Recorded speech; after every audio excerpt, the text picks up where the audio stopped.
On the news tonight, state government urges communities desirous of kingship to maintain law and order. Independent National Electoral Commission cautions political parties against premature electioneering. Northwest Governors Forum calls for state policing in ongoing constitution review. Abroad, Putin doubts potency of Trump's ultimatum to end war in Ukraine.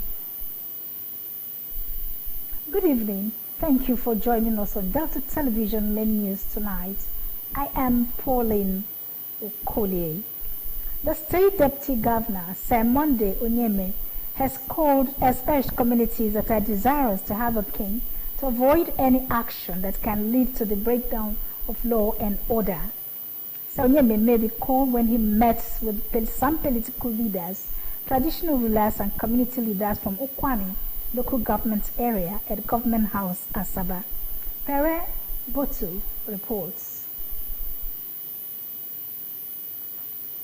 The deputy governor affirmed that there are laid-down procedures on how kings emerge in kingdoms, adding that it was important that the people followed due process in their quests. Sir Oyeme said the state government would always present staff of office to kings who are qualified after the necessary steps are followed. In a related development, the deputy governor also mediated on the issues of sales of land in Obiaroko, headquarters of Ukwani Local Government Council, and called on those who are selling lands in areas of dispute to desist from doing such. He noted that the case was already before a competent court of law and advised the people to wait for the judgment of the court before embarking on any action. Sir Oyeme emphasized that the Governor Sheriff Oborowe administration would not tolerate crisis in any part of the state, adding that the government was committed to peaceful coexistence.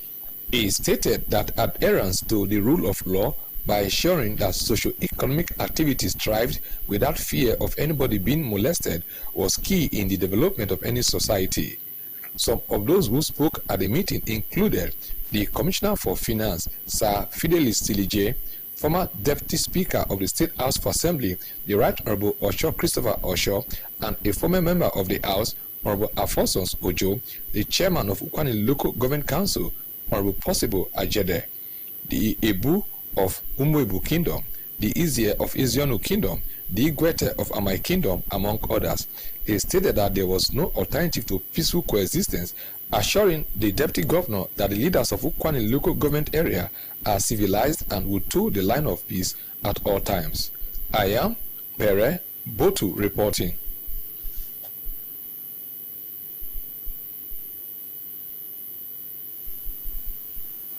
The long-standing conflict between the Odegwe family of Aviara and the Oliwe family of Iri in Isoko South local government area has come to a peaceful conclusion following a reconciliation meeting held at the conference hall of Ologun Felix Ibu Secretariat Annex in Asaba.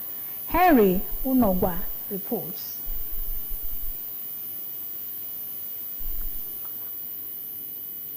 The meeting, facilitated by the state peace team, was presided over by Chief Uzo, who highlighted the deep historical ties uniting the two families and recounting how the founder of Aviara from the Odegbe family generously gave a portion of his land to his daughter, Oliwe, who married Abiago of Iri, symbolizing the long-standing bond between the families who have coexisted peacefully for generations. He urged both families to remember their shared heritage and the legacy of peaceful coexistence, stressing that continued cooperation and mutual respect are essential to prevent future disputes. Trusted members. Our final stand is the oldest among the grandchildren should call for a meeting and agree on how to apportion land to share the land among themselves. This can be facilitated and supervised by the eldest male of the family, who as at date is Per Godwin Opia. The successful reconciliation meeting ended with both families expressing satisfaction and pledging to maintain peace and work towards unity and the shared development within Isoko South. And I thank you for all the efforts that you're making all this while since I brought this complaint to the person. I want to thank you because you have reconciled the two families. to work in harmony. In your report, you said in a family season, let the elders summon meeting and apportion family land to the people. I don't think anything can be better than that. In attendance were stakeholders from the State Peace Building team, the representatives of the traditional rulers of both communities, and their president generals. Harmony and economic progress for the communities involved. For Delta TV, I am Henry Onogwa.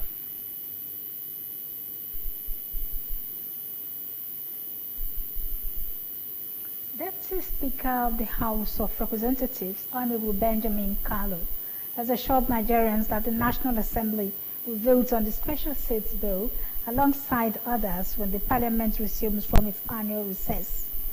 Speaking during a roundtable reception on the reserved seats for women bill, organized by the Osasu Show with support from the Swiss Embassy in Abuja, Honorable Kalu, who is the sponsor of the bill, said the proposed legislation was a function of the dictates of the current political realities. In a statement issued by his Chief Press Secretary,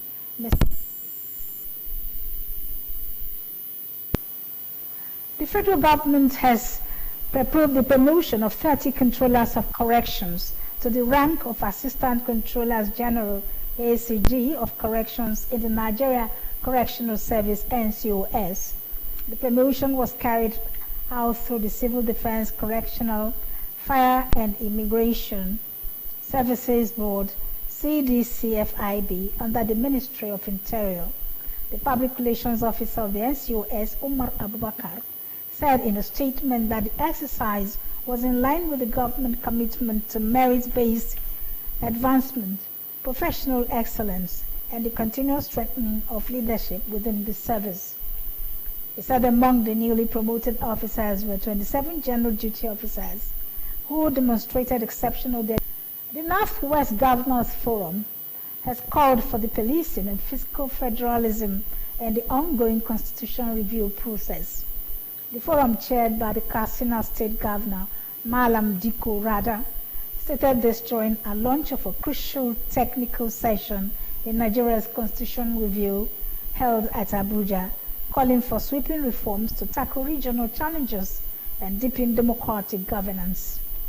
The Deputy Governor of Kaduna State, Dr. Hadiza Balarabe, who represented Governor Rada, stressed the urgency of constitutional amendments that reflected Nigeria's present-day realities.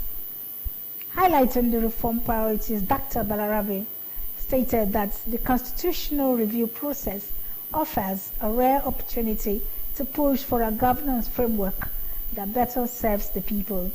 Noted that the Commission had already addressed the issue at its most recent quarterly consultative meeting with political parties.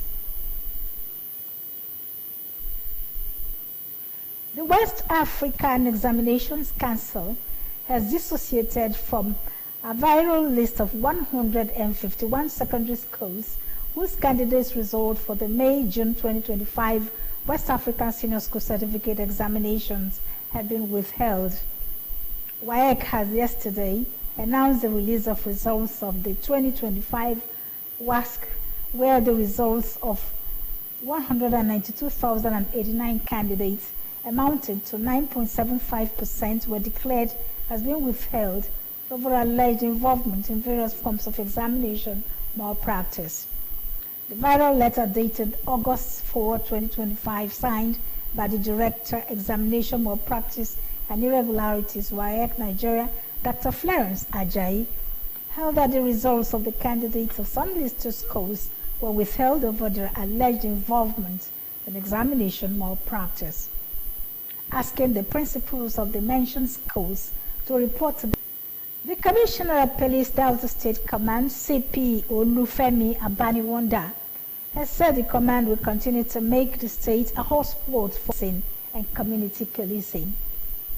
CP Abaniwanda stated this while briefing journalists on the achievements recorded by the command in the month of July 2025. Delta State Police Board said the briefing was in line with the directives of the Inspector General of Police, Mr. Kayode Betokun, who mandated all commands to give monthly briefing of their activities. CP Abaniwanda revealed that the command in the month under review, Delta State, the Nigerian Meteorological Agency has predicted that Gombe, Kano, Bauchi, and 7 northern states will experience above normal rainfall in the coming days as the country approaches the peak of the rainy season. This was contained in the agency's August weather outlook, Mr. Gayos Musa, today in Gombe. According to the agency, other states to experience downpour, including Sokoto, Zamfara, Jigawa, Katsina, Yobe, Borno, and Kebbi. The agency said that August was expected to bring increased rainfall intensity and frequency, especially in the extreme northern regions. In view of the predictions, NIMET warned that this situation could be within the markets were using the guise of selling in barracks to sell fake, expired and unwholesome products to members of barracks communities. Earlier, Iliomade said that NAFDAC came to the GOC office to cement operations in major drug markets in Southeast.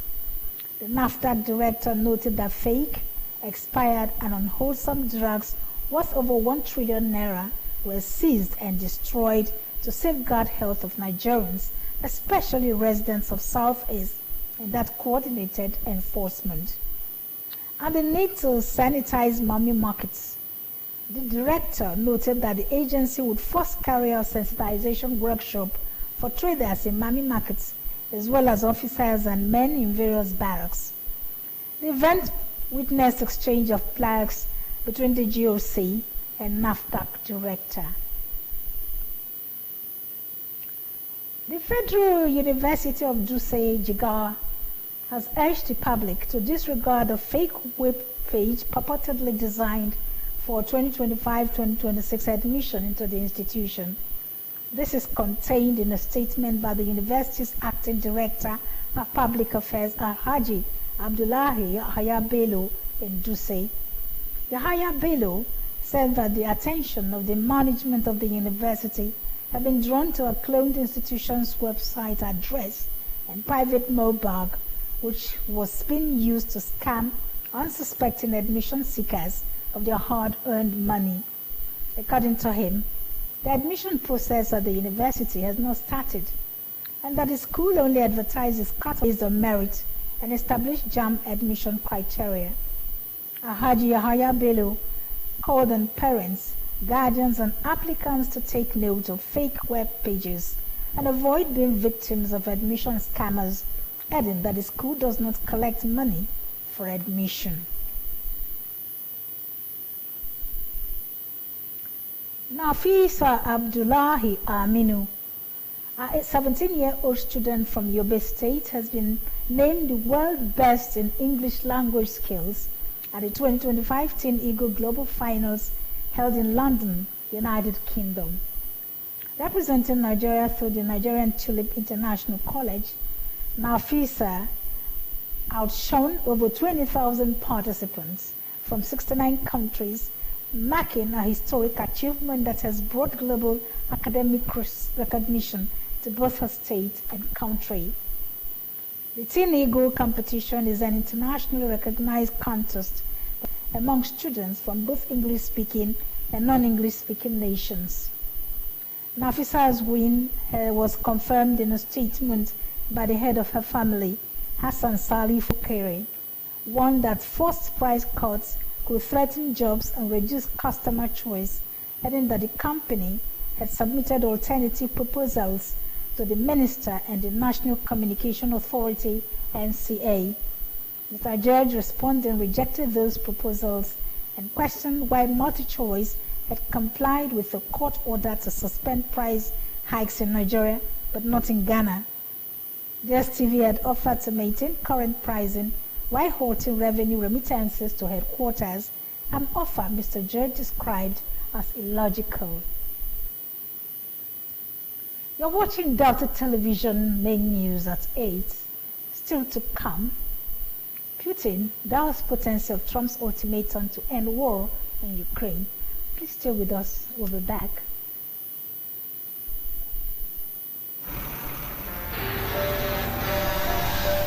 If tanker wey carry fuel fall or pipe wey carry fuel for underground burst, wetin you go do?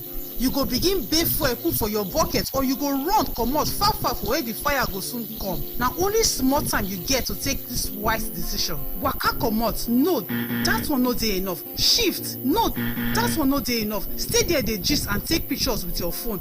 That na madness. Run, yes, run comot. Yes, your life depend on wetin you do. The fire go come at once and you no go fit control am. Why? Petrol dey catch fire easily. Why? Na just small spark go start big fire. So no stay there dey think. Run comot quick to save your life. No throway your life away because of say you wan pack petrol. Take this advice. This informate na from Public Enlightenment Office, Delta Broadcasting Service, Asaba.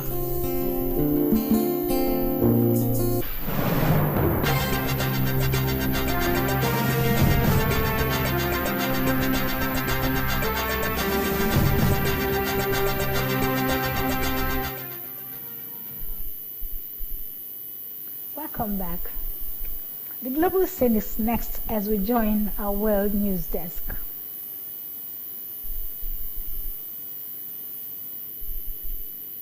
Line to Putin for Ukraine ceasefire expires this Friday. Kremlin sees threats of new sanctions as likely manageable, according to a Russian source. Russian President Vladimir Putin wants good ties with Trump. The war goals take precedence as Russia advances into Ukraine. President Putin is unlikely to bow to a sanctions ultimatum expiring this Friday from U.S. President Donald Trump and retains the goal of capturing 4 regions of Ukraine in their entirety. President Trump has threatened to hit Russia with new sanctions and impose a 100% tariff on countries that buy its oil, of which the biggest are China and India, unless Putin agrees to a ceasefire in Russia war in Ukraine.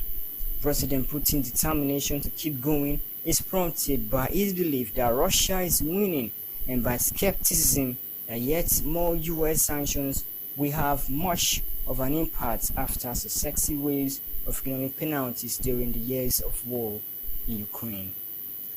Israeli Prime Minister Benjamin Netanyahu has favored a complete military takeover of Gaza and was to meet senior security officials today to finalize a new strategy in a 22-month war. Mediation between Israel and Palestinian militant group Hamas has collapsed despite intense international pressure for a ceasefire to ease hunger and appalling conditions in the besieged Palestinian enclave. According to Gaza Health Ministry, 8 more people died of starvation or malnutrition in the past 24 hours, while another 79 died in the latest Israeli fire. Netanyahu was to meet Defense Minister Israel Katz and Military Chief of Staff Eyal Zamir to decide on a strategy to take to cabinet later this week.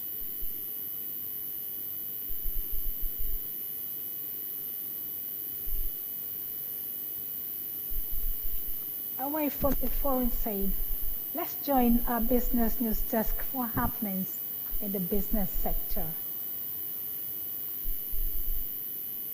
Oil prices fell to their lowest in a week yesterday after non-member states of Organization of the Petroleum Exporting Countries called OPEC Plus agreed to another large output increase in September, adding to oversupply concerns after U.S. data showed lackluster fuel demand and a top consumer nation. Brent crude futures fell 43 cents or 0.6% to $69.24 a barrel, while U.S. West Texas Intermediate crude declined by 48 cents or 0.7% to $66.85 per barrel. Both countries were down more than 2% earlier in this section and hit the lowest in a week after declining close to 3% on Friday.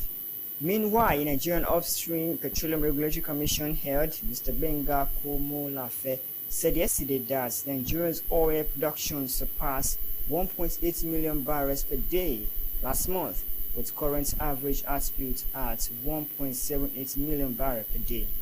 Nigeria relies on crude oil for nearly 2/3 of government revenue and over 80% of foreign currency earnings, making production gains critical for stabilizing its economy. Oil output last reached 1.8 million barrels per day in November. In a related development, the Minister of Petroleum Resources, Mr. Eniki Lokbobiri, has begged equipment, procurement and construction companies, EPC, that have departed Nigeria's oil and gas sector to return.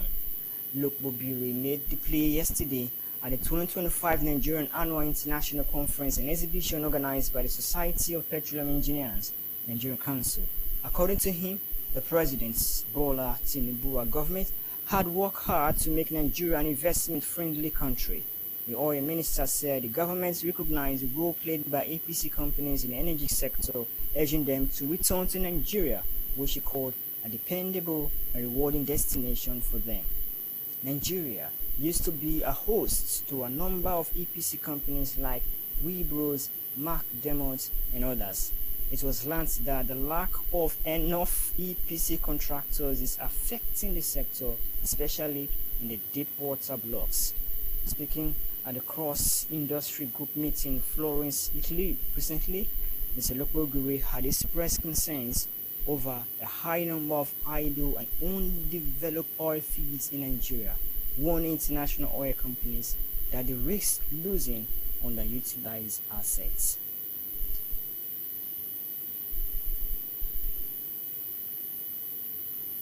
Up next is Sport News with Jude Abeke.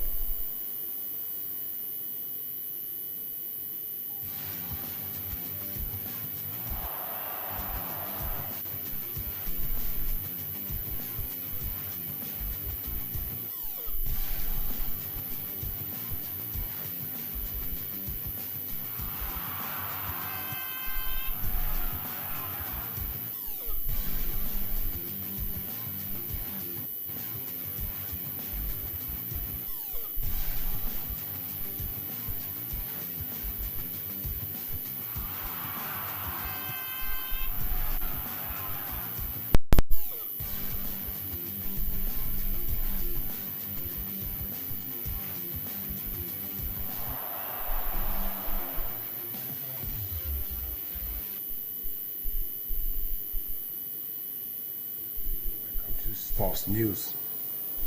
The home-based Super Eagles of Nigeria began its quest for a first ever CAF Championship of African Nations Cup on a shaky note after losing by a lone goal to defending champions Senegal in the opening match played at the Benjamin Mkapa Stadium in Zanzibar. They will next face Sudan. The Warri City Stadium will become a center of attraction as well as a sports showpiece that will attract both national and international sporting events when completed. The chairman of the Delta State Sports Commission, Mr. Nuredo Borowori, stated this during an inspection tour of the facility by Governor Sheriff Borowori as part of the governor's project inspection in the Warri axis of the state.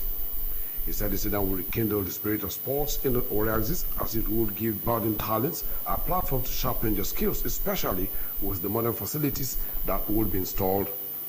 The Sports Commission chairman averred that the stadium would also avail Deltans in the Oil City the opportunity of enjoying elite football following the return of Warri Wolves to the Nigerian Professional Football League (NPFL) after a 4-year absence.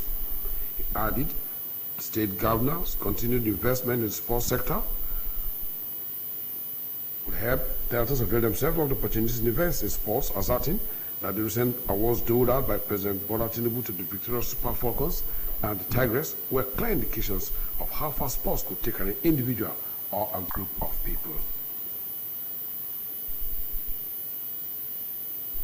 Nigeria has won the bid to host the second African Schools Games scheduled to hold in 2027.